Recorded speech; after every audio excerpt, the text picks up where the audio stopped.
Today on Here for the Right Reasons, Gabby and Rachel talk about their frontrunners with Us Weekly. I think it was just all of these feelings of, love is in the air. Obviously, it was like just a saying.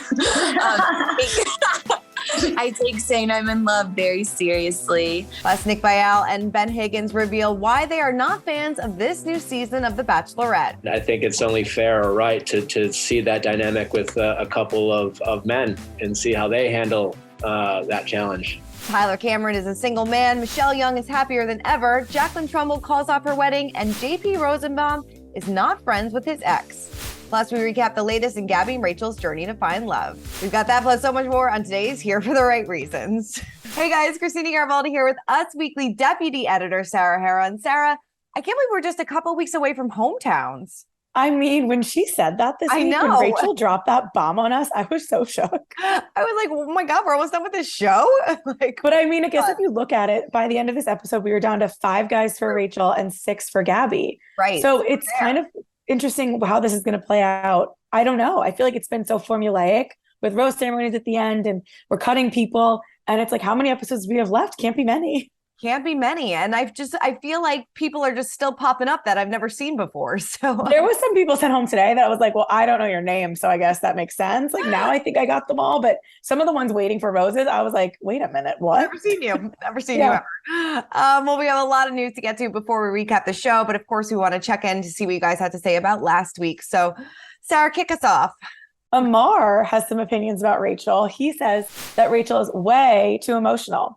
It was clearly Gabby's date when she was having such an outburst for attention.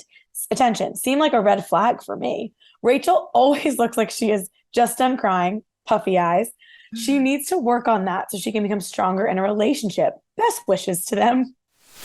Wow. I mean, I think we said it before. I mean, this has to be an extremely emotional experience just to go through anyway. So I'm sure I would be crying just as much. I think I would too. I will say and we're not supposed to compare them, I get it, but it kind of feels like Rachel is a little more sensitive than Gabby and she's getting thrown a bit more curveballs. Whereas Gabby, she did, have a little bit of a moment at one point, but she kind of handles things and takes it more in stride. And Rachel, cancels dates like every other day. So that I don't know if she was totally ready for this, but it's we don't know what it's like. We don't have no idea. Well, Asani Bale says Katie Thurston should not have been a bachelorette. She kind of cheeky thingy. What? We knew that from Matt's season that she was like that. So it shouldn't have been a big surprise that's how she was as a bachelorette. Facts. And she continues, like I said, her contract any day now we'll be getting God knows what from Katie Thurston because I think August 9th or something, the contract is up. The tea will be spilled. Cannot wait. All right. Well, let's get into our news of the week. And this was surprising. Tyler Cameron revealed that he and his girlfriend, Paige Lorenz, split. Now, this is just weeks after they went public with their romance, weeks after he told Sarah that he was, in a good relationship. So he told E! News Daily Pop after guest Lonnie Love asked about their recent boat date. He said, I tell you what, Lonnie, we just had to take a step back. It wasn't the right timing. We're back to, not dating anymore. Just doing our own thing right now. We both have a bunch of respect and love for each other, but just not the right time for both of us right now. So Lonnie, like all of us, was left speechless. And Tyler teased, I had to break the news to Lonnie. And so when asked if he definitely was single, he said, absolutely. Like I said, just a couple weeks ago, he told Sarah that she was incredible and that she's really special and we'll see what happens. Well, now we know. We saw what happened. They're not together anymore. I mean, Tyler does have this habit of like being seen, and it's not necessarily his fault because he does interviews and he's like, I don't blame him. Like, listen, guy gets press. Mm-hmm. He has a lot of partnerships. He gets caught with these girls. We have to ask questions about them. And then it's like, oh, well, it's over now. And like, I don't know. And I think what was interesting is Paige did comment on like a TikTok kind of hinting that she was like blindsided that he was going to like announce this to the media. Clearly this appearance with Daily Pop was scheduled. And what I do like about Tyler is he doesn't necessarily lie. That's like he was just like, and Lonnie Love was his partner on that Dirty Dancing show. So he has a rapport with her. And he probably went into it like, I know they're going to ask me about this. What do I say? And he was just like, yeah, fizzled out. So this was a summer fling that I guess they got, caught at the wrong time because it became public when it was really ending. It was really ending. But what was surprising about this relationship is that he was kind of public with it. Like in his last relationship, they never posted on Instagram. We're never really seen out and about together. So just days after they had their boat date, I guess that's all it took. Yeah, listen, I mean, I don't know if it was the pressure of everyone now weighing in. We know that Paige, was linked to Armie Hammer at one point. She dated Morgan Wallen.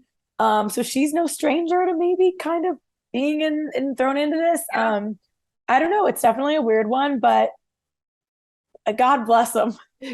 Back on the market. Back on the market, Tyler. Finding somebody else. I can't wait to find out who's next. And he also was asked about Matt and Rachel again. And he was like, we're still friends. Everyone's making into this thing. But then he did make a joke about how she's like the ball and chain. I didn't see that.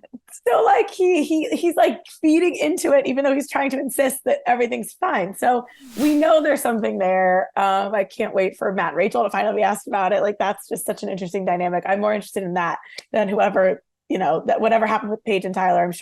I'm sure what went wrong is nothing that exciting. Nothing that exciting. I'm definitely all in on the Matt and Tyler drama, though. Yes. Well, nearly 2 months after Michelle Young and Nate went their separate ways, the former Bachelorette is subtly offering insight into her post-breakup world.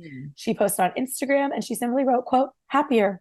While Michelle, who was the Bachelorette for season 18 in 2021, did not further address her post-split mindset, her fellow Bachelor Nation alums praised her strength in the comments, including Jesse Palmer, who wrote, happy looks good on you. Oh, thanks, Jesse. Happy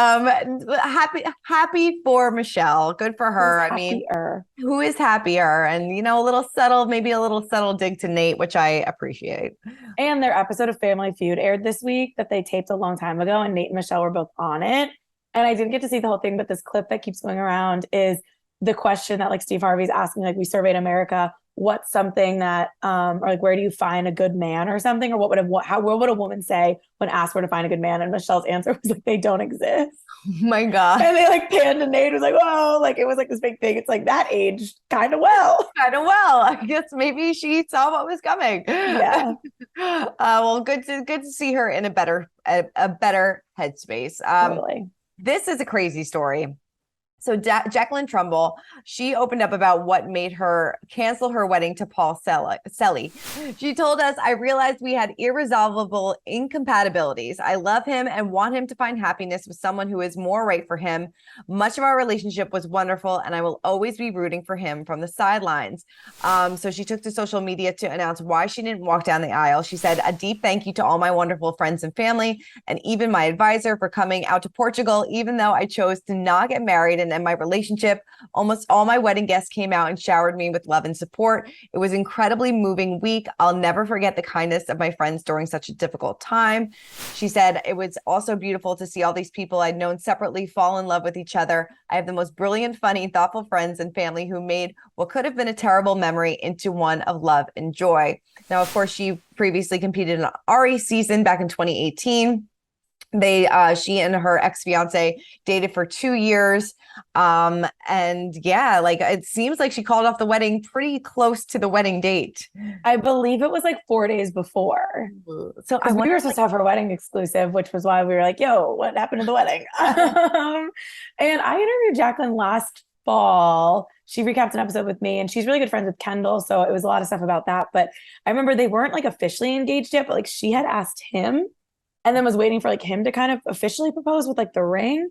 And I remember thinking like, that's cool, but it was kind of bizarre. Like she was calling herself engaged, but they weren't engaged. So like to each their own, but always better to call it off than to have to get a divorce quickly or an annulment or something. So happy she still got to go to Portugal. This was definitely a weird one. And she left like a cryptic comment on her Instagram saying she like came to her senses. Yeah. So I don't know, man, definitely messy.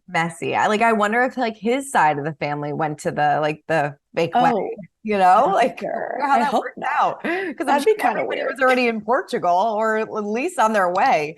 Right. Maybe. I wonder if they were already, I bet Jacqueline and the fiance were already in Portugal because you don't like travel super far, obviously, for your wedding like the day before. So I don't know. That's such a good question. I mean, dark.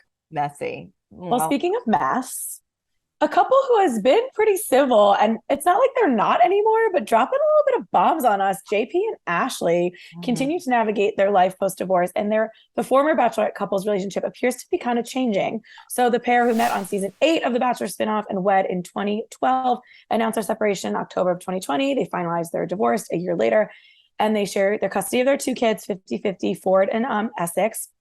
And JP was recently on the She's All Batch podcast. And when asked if him and Ashley were friends, he said, amicable, yes. We're not friends. We speak to each other about the kids when we need to speak to each other about the kids. Last month, JP and Ashley also keep doing these like weird Instagram Q&As. Yeah. Last month, JP referred to their relationship as stable and civil. And then someone brought that up to Ashley during her Q&A. And she responded, he did, LOL. Those words sound political to me. I think we are fine, very focused on the kids, no frills, LOL.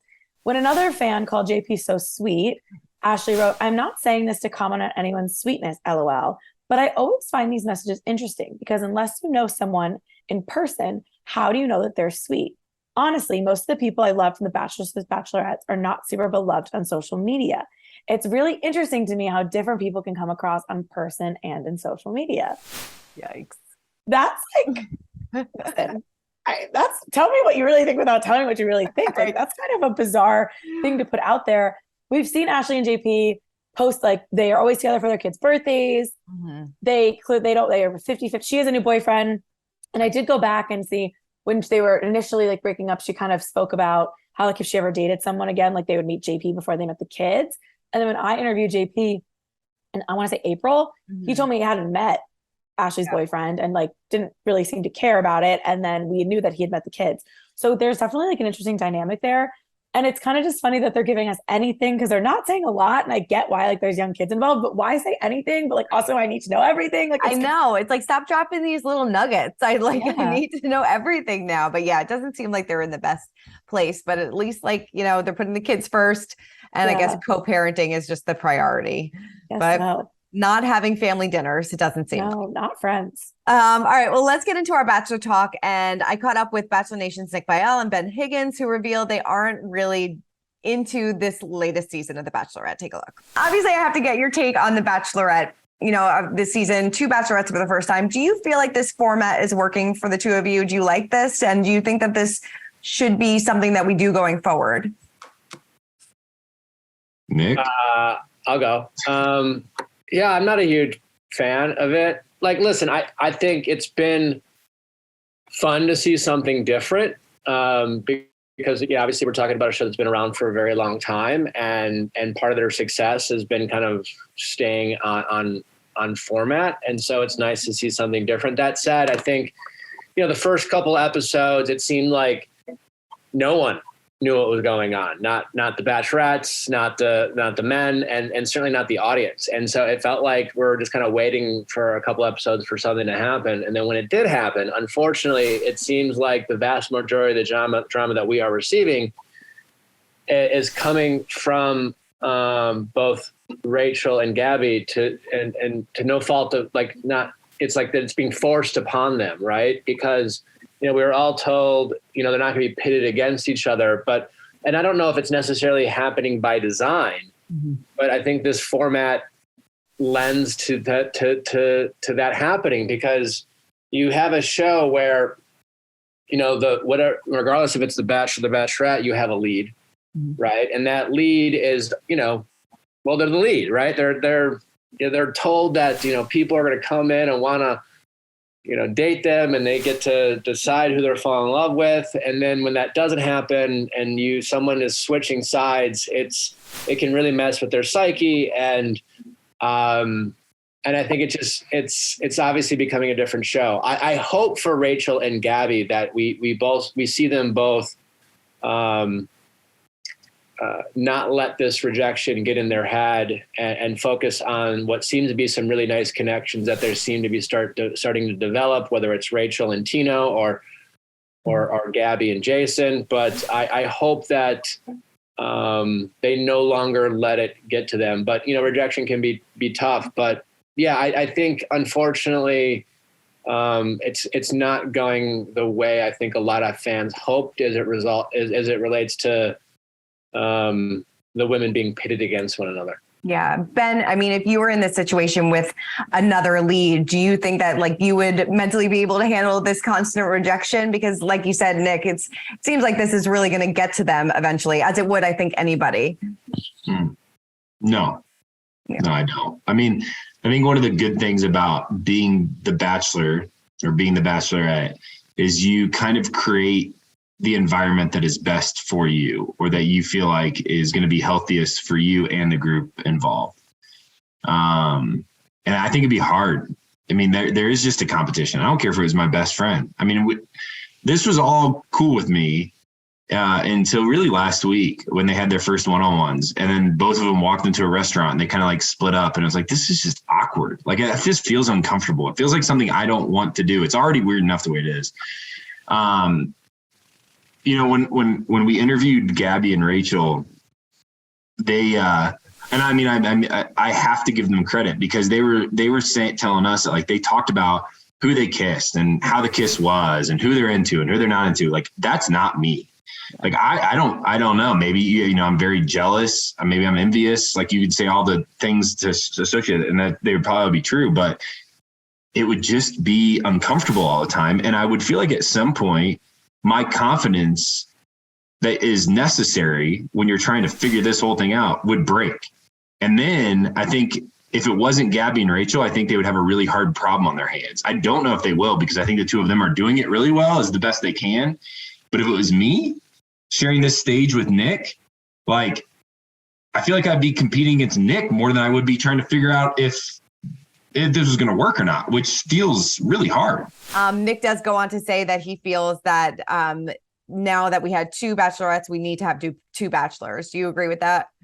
I do. I think it'd be interesting to try. I don't think it would probably work as well. I can't imagine they'd have to find, you know, I saw some people on Twitter saying like Greg and Andrew S, because they're such good friends. Yeah. And you would need, I think the reason this is working at all is because Gabby and Rachel are thinking of each other first, and the natural competition and rejection and stuff is going to happen, and it's not great, but it is natural. Like, it's happening organically. And because they care about each other, they're checking in. If it was two girls from the same season who didn't have like that deep bond about it, I just feel like they would, you know, tell the other one to get over it, or it could get nastier quick. And same thing with two guys. So I would love to see it just out of curiosity, but I don't know how it would actually go. Yeah, same here. I was a little surprised that Nick was like, I'm not a fan of this at all, but you know, he's got their opinion. We did see it in the New York Times that he tried to get the Bachelor hosting gig. What do you think of that? Yes, we did talk to him about that. He said he didn't want to go into too much details about it, but he definitely threw his name in the ring, and I don't know, things could have looked a lot different. They definitely could have. Mm-hmm. Well, speaking of Gabby and Rachel, before we get totally into our mini recap, this is another clip from when I spoke to them last week about their early front. Rachel, as a viewer, it certainly feels like Tino is the one to watch. Can you tell me about Tino? Why is he so special? And what can we expect? What can you tease about the Tino relationship? Yeah, I think I have so many great connections. Tino is definitely someone that initially caught my attention, and I did give the first impression rose to him. He's someone that I felt very safe around. He chose me from the beginning, and it was really nice to, you know, be able to share this date with him in Paris and really get to know him more. Gabby, you mentioned after Jason's date that you were in love. What prompted you to make that comment to Rachel? And tell me about Jason. I think Rachel and I were both on a high of being in such a romantic city and having this amazing date. Also, it's so fun to see a girlfriend after a date. We had been begging for a double date. So I think it was just all of these feelings of, you know, love is in the air. Obviously, it's like just a saying. I take saying I'm in love very seriously. But yeah, as far as, you know, Jason goes, we had a really great time together. He is, like I said, you know, he's more reserved. So I understand obviously, I think we've all had some form of anxiety in the past. So whether it comes out in social scenarios or not, but him and I together, just us, he was really able to break out of his shell. We had so much fun. I think you kind of got to see. So it's a side of him that he didn't always see in the house with the other guys. But with me, it was different. And, that's all that matters.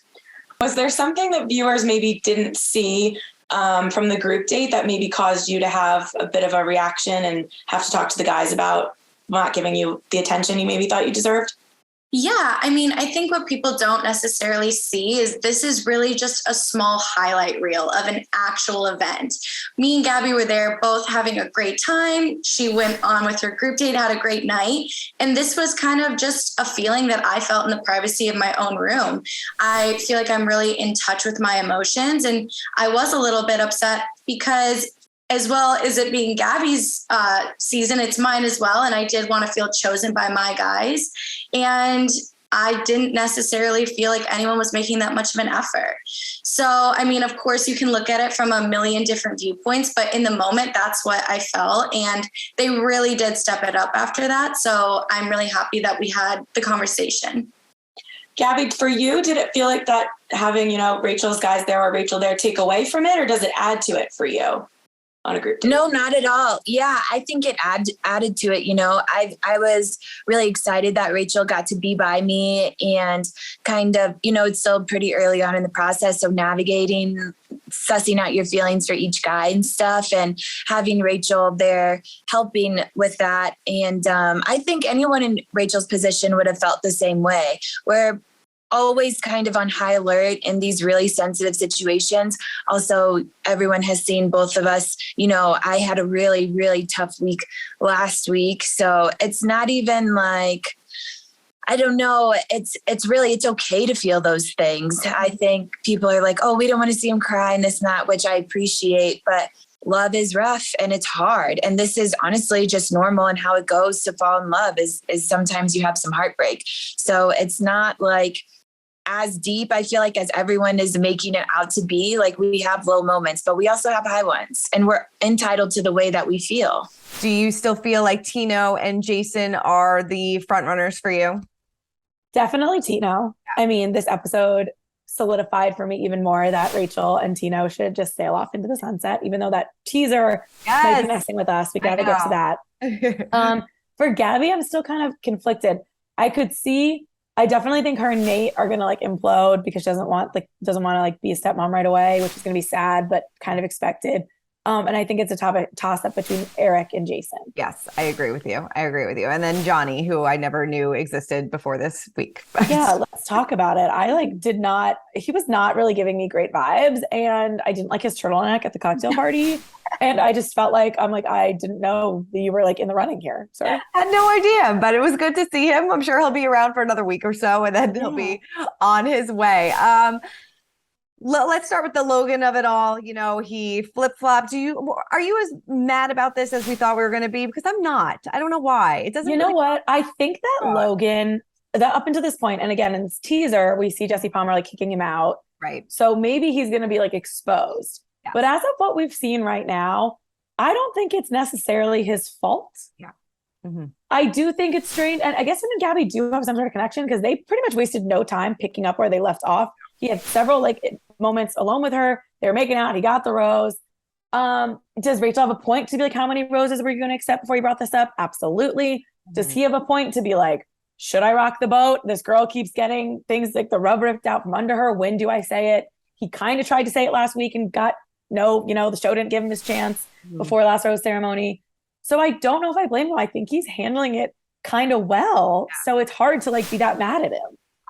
He is handling kind of well. I think Rachel was surprised that Gabby ended up giving him a rose, though. Did you see that stare down? Yes, she was really, really. Yeah. So I don't know if she was too happy about that, but I mean, teaser aside from what we see kind of coming up in the next couple of weeks about Logan, I mean, if he felt something for her and she felt something for him, then, they got to follow the heart. That's the name of the show. And That's what he did. And I thought he did handle it as best as he possibly could. He sat down with her, then Gabby sat down with Rachel, and then, Rachel gave her blessing. So she can't really be mad at it.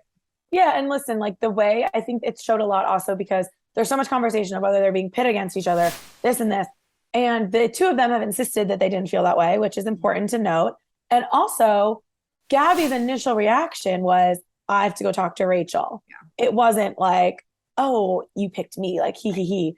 And listen, Rachel was clearly pissed about it. And Rachel's not, I can't decide if Rachel, it's probably a combination of all these things. Is she worried about how this is going to look? Not only to the guys, because she feels like a loser, as in her own words, but also to America. Is it just knocking her down, like her confidence level? Because I think that her canceling her group date was a bad move. And I think that was interesting that Tina was the one who kind of, called her out on it a little bit to be like, this is like you choosing to dwell on this and not saying that don't have a valid point. Cause I get it. Like, I can't imagine that. I really can't. But like, you still have us here and like, you're not giving us a chance to even like support you. Like you could have gotten to the part of the group date and brought it up. And like, I think sitting there in her room crying about it, about Logan, who like, I don't know, maybe he's better looking in person. Like, I just don't get it. I don't get it either. I really don't get it. But it is kind of crazy that I feel like in all the years that we've been watching The Bachelor, Bachelorette, we've never seen this type of rejection before of a lead. Like we've never seen so many people being like, I don't want to do this anymore. But there's never been an alternative option. That's true. That is true. But it's like, you just always assume that these contestants are going to fall in love with this person. And, we never really see the other side. So absolutely. And in that point, I do feel bad for Rachel because you're the Bachelorette. They gas you up. These guys are here for you. They love you. You're in your head. You're worried about what it's going to look like. You're worried about just getting through the process and it's going to be on TV and you're getting rejected. So in that sense, like I do feel bad for Rachel. And it's like, that would suck because you are supposed to be the Bachelorette. You're supposed to be like the object of everyone's affections. Is that realistic? No, but it is what the show tells you. Right. No, it's so true. And I see even in the teaser, even on Gabby's side, it seems like, who knows what really happens, but based on it, she's like, he doesn't love me. He like lied to me. It just seems like this is like the season of rejection. I know. And I think we're definitely seeing also because in the beginning, it was interesting that it felt like they weren't getting enough time with the guys because there was two of them and they had to split it. Ever lately now, because they're all dropping like flies and it's such a smaller group, I feel like these guys are actually getting a decent amount of time with them. Mm-hmm. And so that means they're getting stronger feelings, which is why in the preview, we're seeing Tino clearly like not being able to handle her kissing someone else. Mm-hmm. In this episode, we saw Eric and Jason on Gabby's side, both kind of make comments about being uncomfortable about being on a group date. So I think that's interesting. And I also think the teaser, I really can't decide if I think they're just messing with us with Tino. But the comment, whoever she's talking about, that's like changed their mind after overnight. Oh, that's gonna be so bad. It's gonna be so bad. We see her crying on the stairs again. I'm like, this is just not going to end well for her. And even Nick says in our interview, and we've said it a bunch of times, this is not going to be good for their mental health following the show if they don't find love, because it's a lot for them to deal with, a lot of rejection. I know it's always like those messiest seasons that comes out and like I would like you're Ari, you're Jason Mesnick, whoever, like when they get so much hate, Clayton, so much backlash for what they did. The end of the day, the spin is it was worth it because I'm with my partner. And a lot of those messier seasons do have happy endings. Yes. But if it doesn't have a happy ending, was it worth it? I don't know. I'm trying to think of anything else that really stood out from this episode, but I feel like it was just the Logan and that's pretty much it. Yeah. It was like the Logan of it all, and then the one-on-one. So I mean, it was like overall, like love Aven. Love Aven. Yes, I do. I feel like he's going to get pretty far as well. Yeah, I mean, we're already in top 5. Right. I mean, who do you think's going to hometowns? I wonder if they're going to bring the hometowns to the cruise ship too. Right. I also wonder. I just feel like because there has to be. I think we're only halfway through the season in theory, but we're down to so many less guys. So they're going to start doing like cliffhangers. Yeah. Are we going to see like?